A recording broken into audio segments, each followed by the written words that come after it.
Hello everyone, आज हम लोग सीखने जा रहे हैं टैली पे टीडीएस की एंट्री कैसे करते हैं। तो इससे पहले हम लोग जो है कंपनी क्रिएट करेंगे। तो एक हम कंपनी बना लेते हैं एमके टीडीएस। ठीक है, नॉर्मली जैसे कंपनी बनती है वैसे ही हम लोग कंपनी बनाएंगे और कंट्रोल ए से एक्सेप्ट कर लेंगे। यहाँ पे आपको जो F11 का कंपनी फीचर्स ऑन हो जाता है, तो यहाँ पर हम लोग क्या करते हैं कि टीडीएस को यस किया जाता है। अगर आप जीएसटी कर रहे हैं तो जीएसटी को भी हम लोग यस करेंगे। तो टीडीएस को जैसे ही यस करेंगे तो यहाँ पे आपको company TDS deductor detail open हो जाएगा, जहाँ पे 10 रजिस्टर नंबर और बाकी चीज़ें आप डिटेलिंग यहाँ पे फिल करेंगे। जैसे डिडक्टिव टाइप होता है, डिडक्टर का आपका ब्रांच कहाँ है या उसकी रिस्पॉन्सिबिलिटी क्या होती है, वो सारी चीज़ हम यहाँ पे फिलिंग कर देंगे। उसके बाद इसको एक्सेप्ट कर लेते हैं। यहाँ भी आपको नीड नहीं है इसकी, ठीक है। अगर आप किसी कंपनी में जाओगे तो ये चीज़ें आपको करनी पड़ेगी। देन उसके बाद हम लोग क्रिएट पे आते हैं। देखिए टीडीएस के लिए मुख्यतः मतलब कि मेनली हम लोग 3 एंट्री करते हैं। एक होता है कि आपको जो भी एक्सपेंस वगैरह रहता है उसको आपको दिखाना रहता है, और उसके बाद एक आपको रहता है कि जिसको भी आपको पेमेंट करना है, जैसे रेंट या सैलरी जो भी पेमेंट करना है उसे आप पेमेंट करते हैं। और सेकंड आपको जो गवर्नमेंट को होता है, जो टीडीएस जितना भी डिडक्ट हुआ है उसे आपको जो भी पेमेंट करना रहता है उसे आप पेमेंट कर देते हैं। तो फर्स्ट ऑफ ऑल हम लोग क्या करेंगे, यहाँ पर नेचर ऑफ पेमेंट बनाएंगे। अब आपको सवाल उठेगा ये नेचर ऑफ पेमेंट क्या होता है। तो यहाँ पर देखिए, यहाँ पे पूरी लिस्ट यहाँ पे बनी हुई है। ये आपका नेचर ऑफ पेमेंट होता है। ये अलग अलग स्लैब होते हैं और इसका सेक्शन डिफाइन करना आपके लिए जरूरी रहता है।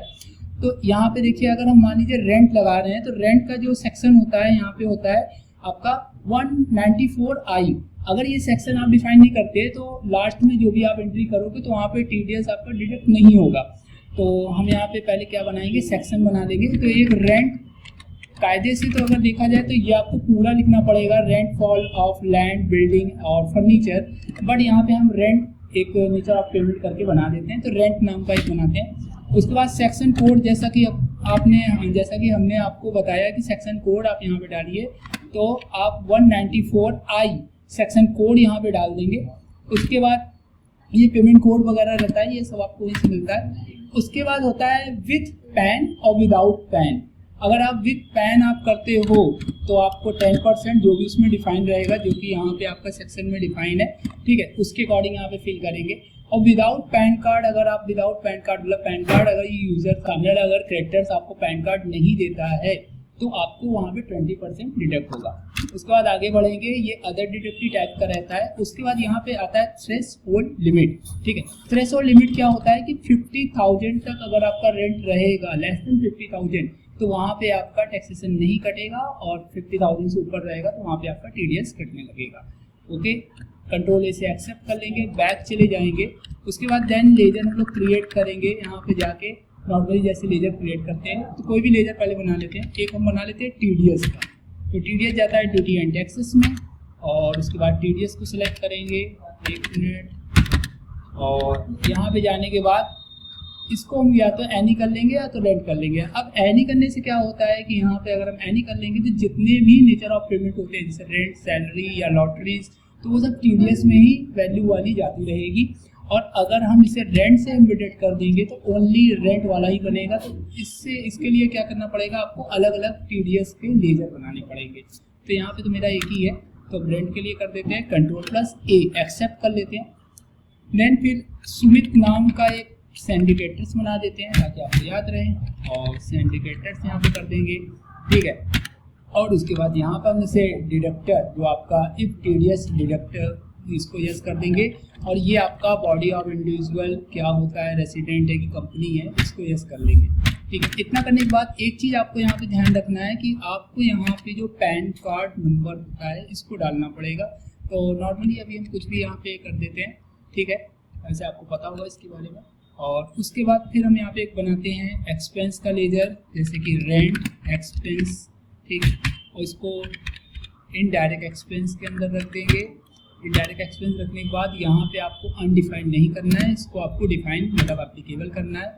और फिर रेंट से इसे एम्बेडेड करना है। यहाँ पे रेंट करना कंपलसरी है, अदरवाइज आपका फिर आएगा नहीं। एक्सेप्ट कर लीजिए, सारे लेजर बन गए हैं। अगर आप बैंक से पेमेंट करना चाहते हैं तो आप बैंक का लेजर बना सकते हैं, और अगर आप कैश से है तो ऑलरेडी कैश का लेजर बना रहता है। हम बैक चले जाएंगे। बैक जाने के बाद अब मुझे करनी है केवल एंट्री।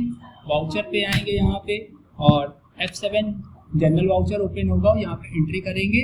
रेंट अकाउंट मान लीजिए 60,000 का रेंट है, रेंट डाल करेंगे। उसके बाद आप जाएंगे सुमित क्रेडिटर्स पे, ठीक है। देखिए ऑटोमेटिक तुरंत डिडक्ट होके आ गया, ठीक है, 54,000। उसके बाद फिर यहाँ पे हम लोग करेंगे क्या, अगेन TDS पे, तो यहाँ पे TDS कर देंगे तो 6,000 TDS है। अगर मान लीजिए हम बैक करते हैं और इसकी वैल्यू हम लोग कम करके देखते हैं, मतलब हमने 50,000 थ्रेशोल्ड डाला था, अगर हम इसे 40,000 करते हैं और फिर सबमिट करते हैं तो यहाँ पे देखिए आपका डिडक्ट होकर नहीं आएगा, डायरेक्ट 40,000 आ रहा है, क्योंकि वहाँ पे थ्रेशोल्ड लिमिट आपका जो दिया हुआ था वो 50,000 दिया हुआ था, 50,000 से लेस देन नहीं लेंगे। तो अब फिर से हम लोग करते हैं यहाँ पे 60,000 करते हैं यहाँ पर और अगेन सबमिट करेंगे, हाँ, और आगे फिर बढ़ेंगे और यहाँ पर ले लेंगे TDS। एक मिनट, रेंट एक्सपेंसेस 60,000 और सुमित, और उसके बाद इसको एक्सेप्ट कर लेंगे। अगर आपने बिल वाइज डिटेल्स लिखा होगा तो आपको न्यू रेफरेंस वगैरह के बारे में पता होगा।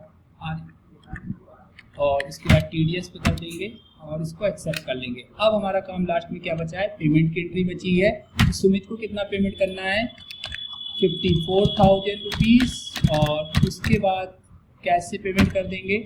और फिर TDS कितना पेमेंट करना है आपको, यहाँ पे 6,000 रुपीज़, तो आप 6,000 रुपीज़ से पेमेंट कर देंगे। वैसे आप वन साइडेड एंट्री भी कर सकते हैं, ठीक है। तो बस इतनी एंट्री आपकी होती है TDS की। ये सिंपल, मतलब ये एक सिंपल तरीका है जो है TDS को फॉर्म करने का। और इसी तरीके की और भी वीडियो जानने के लिए हमारे चैनल को लाइक सब्सक्राइब करते रहिए। Thank you.